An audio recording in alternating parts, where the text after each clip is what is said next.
여러분이 보시는 이 건물은 미국 라스베거스에 지어진 하몬 호텔입니다. 겉으로는 참으로 멋진 건물이죠. 하지만 사용자는 단 한 명도 없습니다. 무려 2억 7,500만 달러라는 엄청난 재정을 들여서 15층까지 세웠습니다. 하지만 안전점검에서 중요한 핵심 철근이 누락된 이 치명적인 오류가 발견되었기 때문에 중심이 바로 서지 않으니 다른 구조물이 아무리 화려해도 소용이 없었던 것이죠. 하몬 호텔은 제대로 오픈도 하지 못한 채 즉시 철거되어 흔적도 없이 사라졌습니다. 아무리 멋진 건물이라도 안전하지 않다면 사용 승인이 나지 않습니다. 또 잘못된 건물은 조금만 시간이 지나면 천장과 바닥에 물이 새고 벽에 금이 가는 등 숨겨져 있던 오류들이 어김없이 실체를 드러내죠. 우리 신앙도 마찬가지 아닐까요? 만일 우리 중심에 예수 그리스도를 향한 믿음이 아니라 다른 것을 갈망하고 의지한 채 중심이 틀어져 있다면 우리 믿음도 결국 흔들리고 무너지게 될 것입니다. 오늘의 말씀을 통해서 우리 신앙도 안전점검을 받기 원합니다. 우리가 정말 예수님을 믿으며 또 예수님과 깊은 관계로 자라나고 있는지 돌아보면서 오직 주님을 향한 안전하고 굳건한 믿음을 세워가는 복된 시간이 되기를 축복합니다. 첫 번째 신앙 점검은 누구를 믿고 있는지 확인해야 하는데요. 사람을 따르는 것은 믿음이 아니라 집착이기 때문이죠. 9절부터 13절까지 우리 함께 읽어보도록 하겠습니다. 그 성에 시몬이라 하는 사람이 전부터 있어 마술을 행하여 사마리아 백성을 놀라게 하며 자칭 큰 자라 하니 낮은 사람부터 높은 사람까지 다 따르며 이르되 이 사람은 크다 일컫는 하나님의 능력이라 하더라. 오랫동안 그 마술에 놀랐으므로 그들이 따르더니 빌립이 하나님 나라와 및 예수 그리스도의 이름에 관하여 전도함을 그들이 믿고 남녀가 다 세례를 받으니 시몬도 믿고 세례를 받은 후에 전심으로 빌립을 따라다니며 그 나타나는 표적과 큰 능력을 보고 놀라니라. 빌립이 예수님을 전했던 이 사마리아 성에는요, 시몬이라는 유명한 마술사가 있었습니다. 마술을 행하다는 헬라어 마게우오의 원어는 본래 페르시아 제사장들을 일컫는 마고스에서 왔습니다. 이 마고스는 국가의 그 제도를 움직이는 학식 높은 지혜자를 뜻하는 고귀한 단어였어요. 하지만 이 시몬이 마술사로 활동하던 1세기에는 그저 귀신의 힘을 빌려 점을 치거나 환각을 일으키는 약물을 사용해서 사람들의 이성과 마음을 통제하고 돈을 괄치하는 이런 주술사나 무당을 전부 마고스라고 불렀습니다. 시몬은 사람들에게 자신을 큰 자라고 소개했어요. 신적인 존재 내지는 그 신의 대언자라고 자신을 어필한 것이죠. 우상 숭배가 가득하던 이 사마리아 땅에 남녀노소 모두는 그의 말과 행동에 지배를 당하며 그가 하나님의 능력을 행한다고 맹신했습니다. 예나 지금이나 이런 거짓에 사람들이 속는 이유가 무엇일까요? 이단에 빠지거나 또한 점집에 사람들이 자꾸 찾아가는 이유는요, 두려움을 심어놓기 때문입니다. 그것을 떠나면 벌을 받게 되고 또 미래를 말해주면서 자신의 말대로 하지 않으면 인생이 꼬이고 어려워질 것이라고 정신적으로 협박하여 두려움을 조장하기 때문이죠. 그런데 마침내 이런 가짜 앞에 진짜가 나타난 것이죠. 시몬은 자신을 능력 있는 자로 포장하고 하나님의 영광을 가로채는 가짜에 불과했지만 빌립은 오직 구원의 길 되시는 이 예수께로 사람들을 인도하는 참된 증인이었습니다. 그리하여 시몬과 빌립을 향한 사람들의 반응도 확연히 달랐는데요. 먼저 사람들이 시몬을 따른 것은 헬라어 프로세코, 이것은 집착하다, 마음을 빼앗기다라는 뜻입니다. 기이한 일들을 보이면서 이것이 마치 자신의 능력이라고 말하는 시몬을 사람들은 맹목적으로 그저 집착하고 의존하는 상태였습니다. 하지만 빌립이 이적과 표적을 행하면서 복음을 전했을 때는 피스티오, 그가 선포한 내용을 사람들이 믿었던 것이죠. 하나님 나라에 대한 소망과 구원자 되신 예수 그리스도를 신뢰함으로 말미암아 사람들은 비로소 자신의 삶의 주인이 누구인지 깨달았고 예수님 앞에 굴복하였습니다. 이처럼 가짜는 하나님의 이름을 빙자하여 사람들을 두렵게 만들고 오직 자신에게만 집중하도록 사람들을 통제하지만 진짜 주님의 종은 이름도 없이 빛도 없이 오직 주님께만 영광을 돌리며 오직 예수 안에 회복과 치유가 있고 또한 생명과 기쁨이 있음을 선포하지요. 그리하여 사람들은 빌립이 전하는 이 진실한 하나님 나라와 예수 그리스도를 믿음으로 주님의 이름으로 세례를 받게 되는데요. 놀라운 것은 시몬도 세례를 받았습니다. 하지만 진정 그가 참된 믿음을 가지고 경건한 주님의 몸으로 세워져 가고 있는지는 우리가 다시 살펴보아야 하죠. 그 힌트는 13절에 나타납니다. 시몬은 믿고 세례를 받았지만 예수님이 아니라 빌립을 따라다니고 있습니다. 그가 몰두한 것은 예수님의 십자가와 부활이 아니라 빌립이 행한 표적이었던 것이죠. 나도 엄청난 능력을 가져보겠다는 그러한 욕망으로 빌립의 기적에만 집착하고 있는 모습인 겁니다.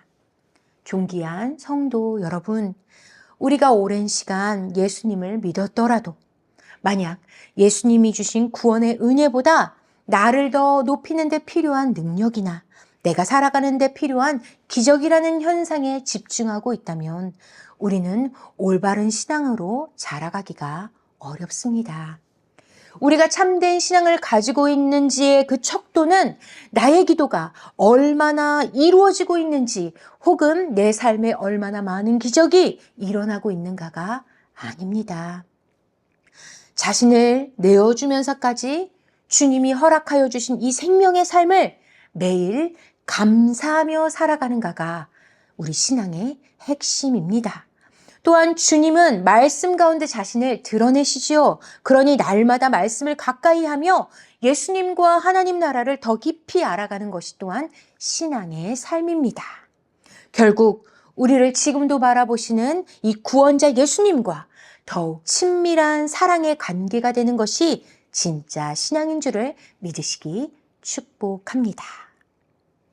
두 번째 신앙 점검은 우리가 무엇을 바라는가인데요. 성령 충만은 능력이 아니라 바로 주님을 아는 것입니다. 14절부터 17절까지 함께 읽겠습니다. 예루살렘에 있는 사도들이 사마리아도 하나님의 말씀을 받았다함을 듣고 베드로와 요한을 보내매 그들이 내려가서 그들을 위하여 성령 받기를 기도하니 이는 아직 한 사람에게도 성령 내리신 일이 없고 오직 주 예수의 이름으로 세례만 받을 뿐이었더라. 이에 두 사도가 그들에게 안수함에 성령을 받는지라. 사마리아 백성들이 세례를 받았다는 소식이 예루살렘에 전해지자 교회는 베드로와 요한을 파송합니다. 사마리아의 성도들도 예수님 안에 한 교회요, 한 몸이 되었음을 축복하게 하기 위함이지요. 이는 빌립이 능력이 부족하거나 아니면 집사보다 사도의 계급이 더 높아서가 아닙니다. 예루살렘에 있던 사도들이 마음을 모아 결정한 것이고 베드로와 요한은 오직 성령의 은혜를 따라 질서 안에서 겸손히 순종하는 중입니다. 그리하여 사도들이 사마리아에 와서 가장 먼저 한 일이 무엇이라 말합니까? 기도였습니다.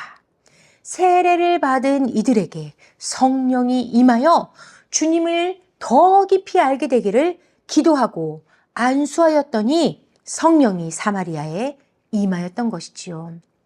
안수는 상대방에게 손을 얹는 행동입니다. 하지만 여기서 우리가 착각하지 말아야 할 것은 베드로와 요한에게 내재되어 있던 어떤 그 성령의 에너지가 그들의 손을 타고 전해진 것이 아니라는 사실이죠. 이전에 안진뱅이를 예수님의 이름으로 일으켰을 때에도 베드로는 정확히 이렇게 고백했습니다. 사도행전 3장 12절과 16절을 제가 읽겠습니다. 베드로가 이것을 보고 백성에게 말하되 이스라엘 사람들아 이 일을 왜 놀랍게 여기느냐? 우리 개인의 권능과 경건으로 이 사람을 걷게 한 것처럼 왜 우리를 주목하느냐? 그 이름을 믿음으로 그 이름이 너희가 보고 아는 이 사람을 성하게 하였나니 예수로 말미암아 난 믿음이 너희 모든 사람 앞에서 이같이 완전히 낫게 하였느니라. 놀라운 권능은 사람의 경건이나 힘이 아니라 오직 예수님의 능력이라 증언하는 것처럼 사마리아 사람들에게 임한 성령도 베드로와 요한의 능력이 아니라 하나님의 때에 하나님이 부어주신 선물입니다.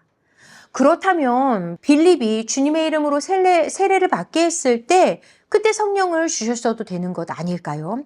왜 사도들이 와서 이렇게 기도하며 성령을 간구했을 때 이런 일이 일어나게 된 것일까요? 여기에는 하나님의 놀라운 지혜가 있습니다. 하나님은 모든 것을 아시는 분이죠. 그렇기 때문에 주님 안에 한 몸 된 교회를 이루는 가장 탁월한 시간과 방법으로 성령을 허락해 주신 것인데요.